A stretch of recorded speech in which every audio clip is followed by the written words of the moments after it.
My view on ReZero has changed since I first watched it. Season 1 managed to captivate me in a way very few other anime ever have, and to this day I still think Arc 3 is my favourite part of ReZero. But now I experience the anime in a different way, because I'm a novel reader now. So I don't watch ReZero for the story and the world and the characters, I watch it for the adaptation, and I'm a little worried. There is a saying as old as time. For as long as our civilization has been telling stories, performing, there's always been one guy in the audience who says, "The source material was better." I don't want this video to be that. After reading Arcs 1 and 2, I still haven't read Arc 3, I think Season 1 was a great adaptation, and it breaks my heart that a lot of the staff who worked on it were moved to the inception of Studio Bind to work on another isekai adaptation, Mushoku Tensei. When I see this, and I know it could have been ReZero, that's when I knew I've entered the wrong timeline. But nevertheless, Season 3 is a lot more action focused, and the animators working on it have done an incredible job on that front, so I am happy overall. This isn't about the level of animation, but more so what is chosen to be adapted, and what is not chosen. We all know things have to be cut when an adaptation is made. In a perfect world, the stuff cut can all be translated into the visual or audible medium of the anime. Basically, one picture is worth 1,000 words. In the anime, we get to see and hear all of the characters, and information about them can be portrayed more efficiently that way, as opposed to the light novel when each time Amelia talks is described as a silver bell. Oh my god, please stop.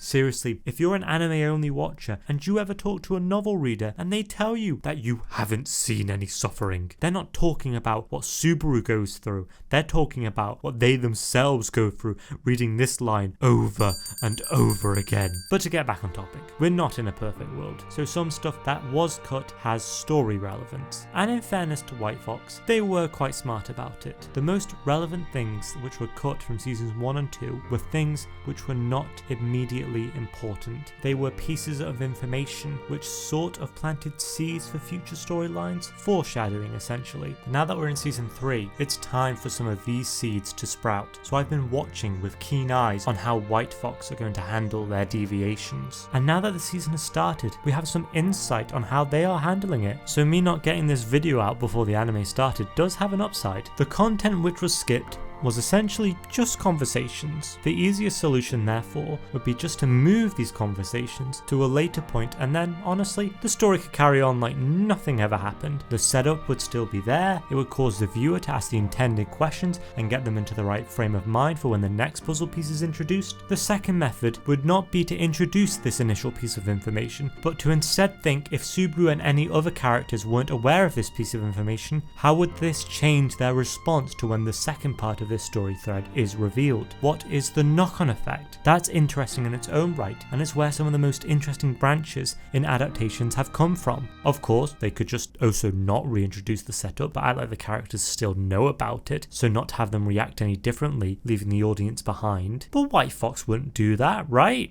Right?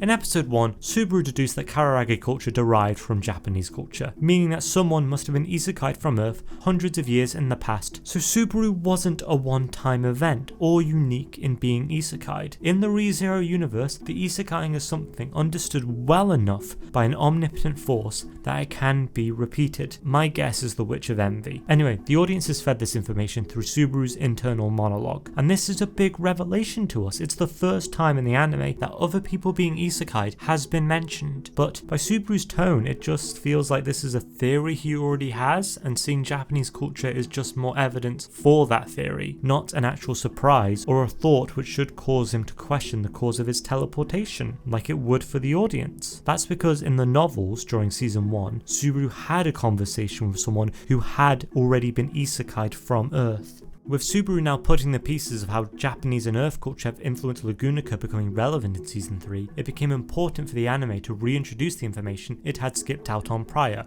which they didn't. Now that doesn't mean they won't in future, I'm just praying they actually give time to the reveal and don't just act as if Subaru already knows, like he did with the Kararagi reveal. The thing is, I am a little worried that they will do that because of the ReZero break time, which releases alongside ReZero, because they revealed who the other isekai character is in that show. This little cutesy chibi show, which is meant to show off a little bit of extra information, just dropped a huge revelation that the main series didn't go near, and if the people making this anime think that this is a good enough compromise for skipping out the scene in season 1, then they don't know who they're dealing with. People shudder when the nice guy goes quiet. The anime needs a scene where Subaru finds out who the other isekai character is, not just to catch up the viewer, but for the emotional revelation on Subaru's part. Sometimes in stories the viewer will learn something the protagonist doesn't, and sometimes the viewer learns in tandem with the protagonist, and one of the things the anime cut made that change. Remember how we found out that Otto has Roswell's copy of the Tomb of Wisdom and was trying to restore it? Well, in the novels at the end of Arc 4, there is a scene where we learn that someone has retrieved Roswell's book, but we don't know who. Both versions have their strengths and weaknesses. Having us find out the book survived along with Subaru lets us follow along with his surprise with the 1-2 punch that it was Otto that has it. But that's very quick. The first revelation doesn't have much time to settle before the second one comes up, and it can feel like it comes up out of nowhere. Oh, by the way, the tomb is still around. What? Oh, Otto has it. What?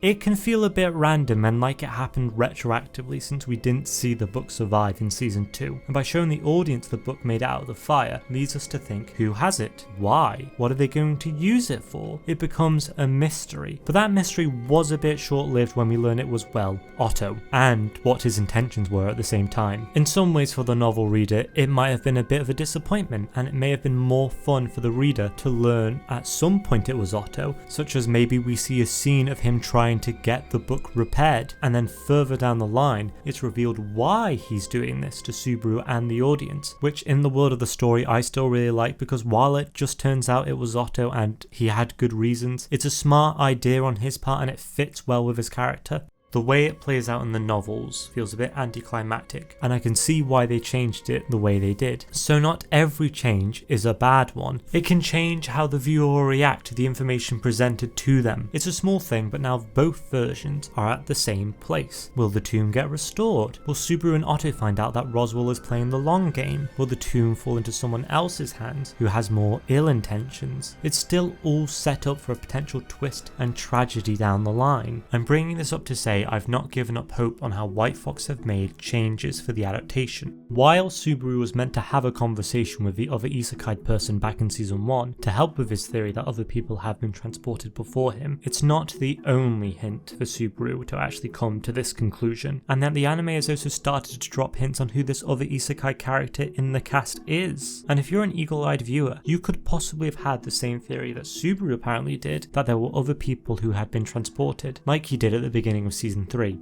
All the way back in season 1 when Subaru was waiting for the white whale to appear, he was discussing Flugel's tree with Rem and saw this. What the hell is this? Let's bring up the brightness. Yeah, I still don't see anything. So apparently, this shot shows an engraving on the tree. Voila. Now to the average Western viewer this doesn't jump out, but to the average Japanese viewer who has been eating their carrots, they can read this line as Flugel was here because it's in Japanese. And if you think about that for a few moments, that should strike you as odd, as a detail set up in episode 1 and an ongoing plot point in arc 2 is that Subaru can speak the same language as everyone else, but he can't read or write it. So then how did Flugel, someone who lived 500 years ago, know how to write in Japanese? This is the first piece of clear evidence in the anime for Subaru that he is not the only person to have been isekai'd. And wait a moment, that's not all. What language should the people in Lagunica speak then? Well, when Subaru is learning to write, he compares the sets of glyphs to hiragana, katakana, and kanji, quite clearly inferring the format of writing is the same as in Japan. It's just that different symbols are used. In other isekai, when the character changes worlds, they either don't understand the new language at all and have to grow up from a baby to learn it, or the forces that brought them there also transfer knowledge to communicate, both verbally and in writing. Never has the protagonist been given the ability to speak the new language, but not read it. And Subaru doesn't comment on a new language filling his head, it's just Japanese to him. And the light novel does specifically state that the characters speak Japanese, but the anime doesn't need to bother with that because, well, we hear it, unless you watch the dub. But there's a subtle assumption that the audience that this probably isn't Japanese. When Anastasi is introduced, she speaks with a Kansai accent, which is what the characters from Kararagi sound like. And once again, this could just be shorthand to show there are different accents and regions, like how elves are usually English. Reserved pronunciation English, not Birmingham English. Come down to Snevic Hospitality, or come out my house, and I'll break your fucking legs, you little prick! Or those cat things in Xenoblade are Welsh. Why don't you rest your head in your ass? It's representative, but once again the text in the source states that these characters are speaking specifically with the Kansai accent. I'm not sure if the English dub has given these characters accents. To be honest, I adore how the anime handles it, because it's sneaky. I think the language thing and accents would go largely unnoticed, because a viewer knows that the main characters are going to speak the viewer's language for the show, not a made up one. It's part of the suspension of disbelief, and the anime for ReZero uses that against us to trick us a bit, even unintentionally. So if you're an anime only conspiracy theorist who picked up on these details and had this theory going into season 3, maybe you felt incredibly vindicated and satisfied when Subaru spoke this theory into existence. But I feel even though there is technically set up for this, the revelation needed to be better handled for the anime. It's a big revelation and it just wasn't handled with any level of gravitas. Like I said before, while overall I'm not happy with this reveal, that doesn't mean I've lost hope. I think the Wilhelm and Teresia storyline works quite smoothly even with the cut conversation from season 2. Is it surprising to find out there was something cut in this storyline? In the anime, the order of events is Wilhelm and Garfield are confronted by two witch cultists and begin to duel. As they duel, Wilhelm recognises the fighting style of the Lena cultist, and later reveals to Subaru and the audience that this fighter is his deceased wife, Teresia. Subaru, and in turn the audience, react in kind with shock. The only clunky thing about this is that this scene also has to introduce the concept of zombies at the same time it reintroduces Teresia to the story. This 1-2 punch reveal along with the 1-2 punch reveal from Otto and the tomb, I feel might be a bit excessive in terms of how much information is revealed with no setup. To give that setup, the undead are a prominent part of the prequel novels ReZero EX, which usually serve as a good precursor to a specific arc in the story. Anyway, in the novels, when Subaru and the rest of his faction have arrived at Crush's mansion before going to the sanctuary, Wilhelm tells Subaru about an old wound of his that he received from someone with the divine blessing of the Reaper, meaning the wound never truly heals and becomes worse the closer the one who inflicted the injury is to the victim. Wilhelm revealed that his wound has recently reopened and that it was delivered by his wife, Teresia. Makes me think about how awkward their marriage was if he was just constantly bleeding out in front of her. In the novels, this reveal makes you question the closure Wilhelm found by slaying the white whale, and hopeful for a possible reunion with his wife. Then, in Arc 5, these hopes are washed away when Subaru learns that Teresia did in fact die, and that during the conflict with the whale, she lost her greatest weapon, the blessing of the Sword Saint, as it passed from her to Reinhard. Knowing that Teresia's corpse has been reanimated, it also implies that something else happened during her battle with the white whale, and gives credence to this line.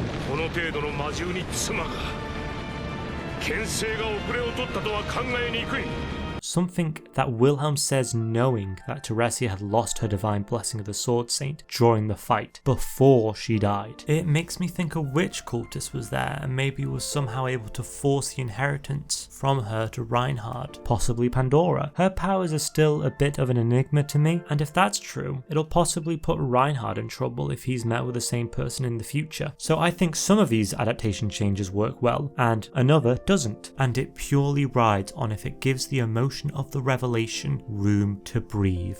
Then where will the reveal of the other isekai character fall? What's good about this is that the anime has been planting seeds on who this character is. Since the Break Time spin-off has revealed who it is, I'm not going to shy away from saying who they are in this video, but for those of you who have watched this and hoping the anime will adapt this well, there's a timestamp so you can skip me revealing who the character is. Once again, the hint is cleverly layered into the story because it uses the audience predisposition to write things off to its advantage. When Subaru makes a pop culture reference or any type of reference from Earth, it sometimes becomes a slight running gag, but usually the characters just ignore him. Well, our mystery character also makes a reference relevant to Earth, and the character he talks to just ignores the oddity like they would have when they've spoken to Subaru. So what's this reference to Earth? Did you catch it? Well, as they're talking, they say that Subaru is someone who will come to the rescue, like a knight on a horse. Pretty standard imagery. But if you think about it, what's the standard method of transport in this world? There's knights, to be sure, but they travel on land dragons. Horses don't exist. And our mystery man?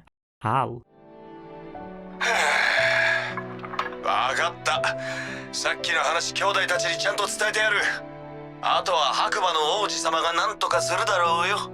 Back in season 1, Subaru hitched a ride from Priscilla to the royal selection ceremony, and during which Al revealed to him that he came from the same place, which he had figured out from Subaru mentioning the red string of fate, something all the other characters had ignored at the time, and that it seems the general interpretation for when he's tried to tell people where he's come from is that he's from beyond the Great Waterfall, which marks the edge of the planet, because if you didn't know, Lagunica is flat. Tappy a flat earther for real. So the question is, does Al have a power like Subaru's? If he does, what is it and how will it work in tandem with Subaru's? So if Al has Return by Death as well, if he resets in the middle of a Subaru reset to before Subaru resets began, will Subaru's current loop be erased? Would Subaru remember and be dragged back with Al to his younger body? Or will the two split off to different worlds? If Subaru dies but Al doesn't die, does Al carry on in his world because he has looping powers? And if Al doesn't have powers, why doesn't he? Would that mean whoever gave Subaru his powers isn't the one who transported him? But on if Al has powers or not, I'm leaning towards that he does. And we've not seen him handle a conflict. But well, this was a lot of witch cultists that the self-proclaimed useless Al took care of. So when they actually get to the reveal about this character being from Earth, I am begging the creators to not just act like the skip scene happened off screen, but actually either move the conversation along or explore how Subaru would react to finding this information out at a different time in a different way. TV shows and movies are never better when they skip scenes for runtime and don't think about the consequences. They become worthy adaptations when they realise their limitations and pace out how that affects the story. You are allowed to change how a reveal happens if it makes for a better moment on screen instead of a direct translation from text. A lot can change if it better serves the emotional core and themes of the story that's being told. ReZero has made some amazing strides in the industry. I remember how huge it was that in season 2 how often they would omit the OPs and EDs as well as longer runtimes, which I believe meant there were shorter ad breaks, which is an insane thing to be able to do on TV. But this added runtime is still leading to a pile up of cut content in an unsatisfactory way, even in season 3 with their 16 episode run instead of the usual 12 or 13. Maybe for arc 6 they'll be able to do a 30 episode run as opposed to 25. If that can fix the issue, great. But this added runtime is still leading to a pile up of cut content in an unsatisfactory way, and while I do hope that they can get on top of it, but if it does go on, I see the ReZero anime getting more and more confusing to follow for the anime onlys. Having them rely on discussion boards or their chibi spin-off show, or videos like these, thank you for watching by the way, is not a solution to this problem. Maybe for some weeks they could choose not to do the chibi show but have the runtime added onto the actual episode. The anime needs to stand on its own away from those things. It's not enjoyable for me to go into an episode not fully excited, but thinking, how will they handle this cut aspect, not trusting on how they've adapted the work. I'm beginning to worry this masterpiece is going to fall apart. I don't see it getting to Game of Thrones levels of bad. The anime won't overtake the source material at this point, and honestly, I don't think the anime is ever going to do an anime original ending, but with how long the source material is taking, I'm not sure this run of the anime is going to reach the end. The light novel is a little over halfway through the laid out plan that Tappy Nagatsuki has for the series, and he's already added 3 unplanned arcs. He may be on arc 9 in the web novel, but he started back in 2012 and 5 years of that were dedicated to arc 6. That could easily happen again in the next 3 arcs he's writing, and that's just going to push back the adaptation further. And while that is frustrating, it also gives time for the creators to figure out more creative ways to adapt this story. I love this show and I want to continue loving it.